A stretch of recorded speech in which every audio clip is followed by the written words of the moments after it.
All right, let's jump right in. We're going back in time to a dusty road, a family reunion that is just loaded with tension.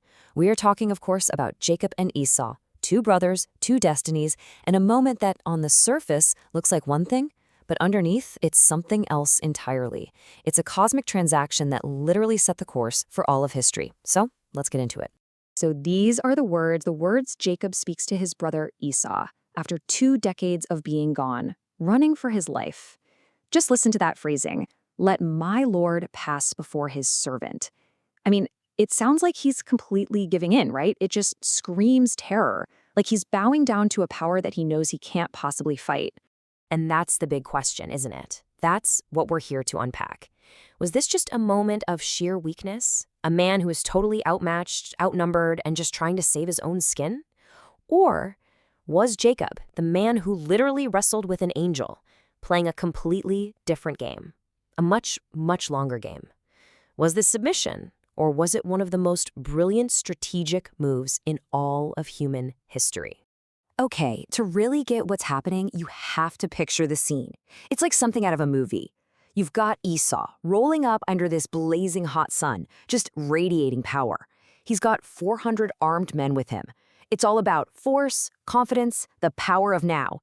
His whole vibe is loud, it's dominant. And then you have Jacob. He's kind of hanging back. And who's he surrounded by? Not soldiers. He's with his wives and his little kids. He's moving slowly, patiently. There's this quiet dignity about him. He's not in the harsh sun. He's surrounded by this hidden, softer light. It's the perfect visual, the power of now versus the power of later. So yeah, if you're just reading the plain text, it's a total surrender. Jacob bows, he calls Esau my lord, gives him all these gifts. I mean, it looks like a clear win for Esau. But this is where the Zohar comes in. The Zohar tells us, wait a minute, look deeper. It peels back that surface layer to show us the sod, the secret, mystical meaning. And believe me, this changes everything. So here's the absolute game changer. According to the Sod, when Jacob says, let my Lord pass before his servant, it is not an admission of defeat at all. It's a declaration. It's a conscious, strategic move to hand over the dominion of this world, the physical, here and now world, to his brother Esau.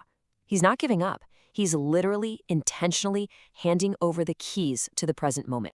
Okay, to make this make a little more sense in our world, think of it like this. Let's use a tech analogy. Cosmic priority scheduling. Imagine reality is this huge, complex computer operating system. Jacob, in that moment, acts like the system administrator. He looks at Esau's process, physical power, ruling nations, all that stuff, and he gives it immediate, high-priority CPU time. He's basically saying, you go first. Take all the resources you need right now. But Jacob's own process, spiritual endurance, ultimate truth, he sets that to run in the background. It's queued up. It's slower, you don't really see it working, but it's scheduled to take ultimate control when the whole system reaches its final, perfected state. That's a great analogy, but it just leads to a bigger question, right? How does that even work? Is this just a nice story, or is this now versus later thing actually hardwired into the spiritual DNA of these two brothers? What are the actual mechanics behind a cosmic schedule like this? Well, to get the mechanics, you have to look at the Sephirots, the 10 divine energies that create everything. Every soul is rooted in this structure. And what the sources tell us is that Esau's soul is plugged directly into the Sephirah of Gevurah. Now, Gevurah is all about strength, severity, judgment, raw power. It's the left side of the tree, and its nature is to manifest right away, right here in the physical world. Jacob, though, he's aligned with Tiferet. Tiferet is harmony, beauty, truth.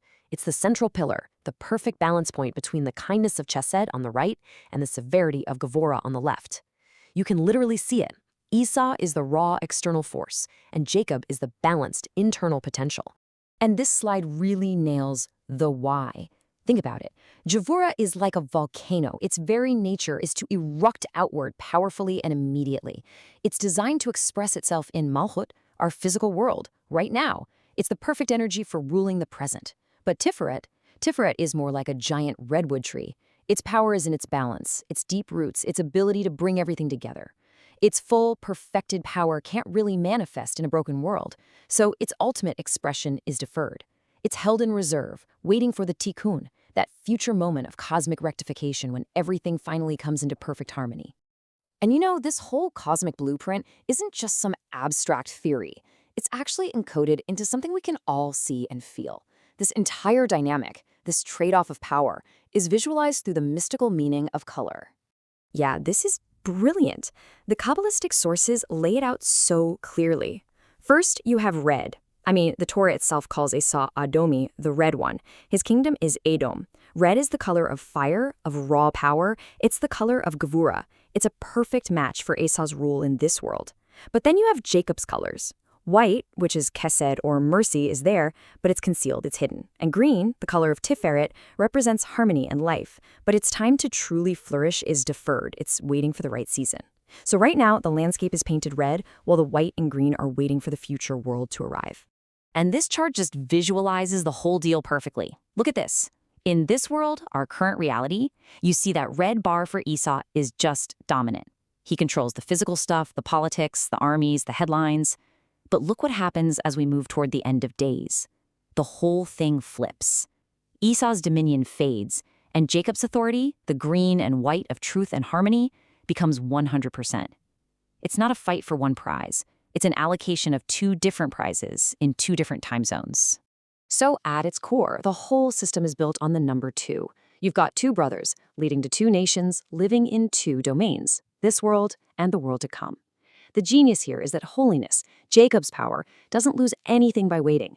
By deferring its manifestation, it's actually preserved. It's kept pure, safe from all the messy power grabs of our world, guaranteeing that the ultimate balance will be achieved in the end. Okay, so let's just boil this all down into 2 quick analogies. First, the video game version. Simple. Esau is the player who uses all his best power-ups and special attacks on the first couple of levels. He looks unbeatable at the start. Jacob is the player who grinds it out, saves all his best abilities, all his ultimate weapons for the final boss battle. And for the cosmic engineer, Esau's world is like a big, flashy application that's running right now, using up all the system resources. Jacob's world, that's the core operating system. It lets the application run its course, but it never gives up ultimate control because it knows that when the app closes, the OS is what's left to guide the system to its perfect final state. Look, this is an absolutely incredible blueprint of reality, a seriously deep dive into the physics of history. But it's not just theory. The real question, the one that matters, is what does this ancient strategy, this long game, actually mean for us today in our own lives? Well, the lessons here are huge. First, true strength isn't always the loudest person in the room. Real power can be quiet, patient, and built to last. Second, it totally reframes what patience is. Patience isn't weakness, it's a strategic deferment of power. It's knowing when to hold back to build for a bigger moment. It also forces us to see the difference between temporary hype and ultimate purpose. It's so easy to get distracted by the bright, shiny object of the moment, but this reminds us to stay focused on the real goal. And maybe most importantly, on a personal level, if you feel like you're playing the long game and not seeing the wins right now, remember this. Your potential, your final level power, it isn't being lost. It's being preserved. It's being perfected for when you need it most. And we just have to remember, this wasn't some last-minute plan Jacob cooked up on the road. This was baked into the code from day 1. Before they were even born, their mother Rebekah got the prophecy. 2 nations are in your womb, and the elder shall serve the younger. The final outcome was never in doubt. Jacob wasn't creating a new reality with his words. He was simply aligning himself with the destiny that was already written. So we'll leave you with this. As you go about your week and you're faced with choices, big or small, just ask yourself this one question. Are you playing for this level, trying to win the immediate battle right in front of you? Or are you playing for the final boss, patiently building the strength you'll need for your ultimate purpose? Thank you for joining us for this complete journey through the Pardes. We hope these ancient truths help you and your family improve your own dimensions this week. If you enjoyed this full chapter deep dive, please like, subscribe, and share which part of the journey touched your soul in the comments. We'll see you in the next chapter.